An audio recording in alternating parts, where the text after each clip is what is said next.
Hi, I'm here with Guy Moxey from Wolfspeed, and Guy is going to talk to us a little bit about some of Wolfspeed's efforts in silicon carbide technology. So Guy, give us an overview of what you guys are doing these days.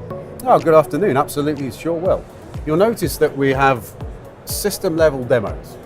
It's unusual because we're not necessarily highlighting our product portfolio. We've really come to the conclusion that silicon carbide is in the stage of adoption that people want to know how to use it. 6 years ago, what is it?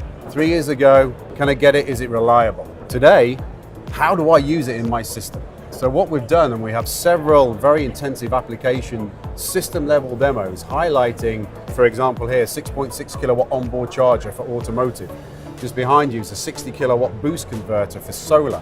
Just behind me here is a buck boost converter for DC to DC. We're focused on the applications that drive silicon carbide, and we want to enable the market to use it. What are some of the reasons that silicon carbide has become more adopted? Is it a cost thing? Is it a reliability thing? And what's going into that? It's a combination of all of those and more. Cost effectiveness from a system level is a huge driver, high efficiency, power density, reliability. Silicon carbide now is being embraced into electric vehicles. It needs to be reliable. And Wolfspeed now we're clocking on 6 trillion field hours of product. So the automotive industry knows that it's going to be reliable. This is not a $29 consumer product that breaks down and you throw it away. It's designed into a car and you're driving it, you want it to keep on going. Yep. When designers are working with silicon carbide, what do you find the biggest challenges are, and what are some of the questions they come to you with? This is not a technology where you pluck out a piece of silicon and drop in a piece of silicon carbide. You get an efficiency benefit from it, but really it's a system redesign.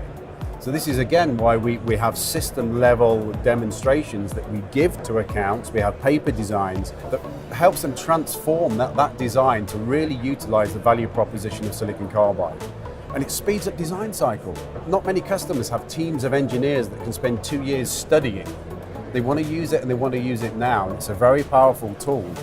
They know their systems better than we do. We know our devices quite well. So it's a very powerful tool to say, hey guys, you're designing a 6.6 kilowatt OBC for your next generation. Here's one to work with. And we set our FAEs in, and within 24 hours, they've got a 6.6 kilowatt working on their desk. There's a number of silicon carbide device suppliers now. How do you pick one? I'm glad there are a number of suppliers. If you listen to industry reports, the market today is $400–500 million. In the next 9 years, it's going to be up to $10 billion. The $10 billion needs a series of suppliers. And Wolfspeed, we've been doing this for 30 years. We don't have any silicon to conflict with or argue with, and we are completely vertically integrated. We are SAN to circuit, and that gives us a tremendous learning cycle and head start. So Guy, where can people go for more information on this? The usual areas. Our website has, of course, all of our parts, but also it has all our applications data, all our app notes, all our white papers, all of our designs and our reference designs and gate driver boards, and of course our sales and distribution partners too. www.wolfspeed.com.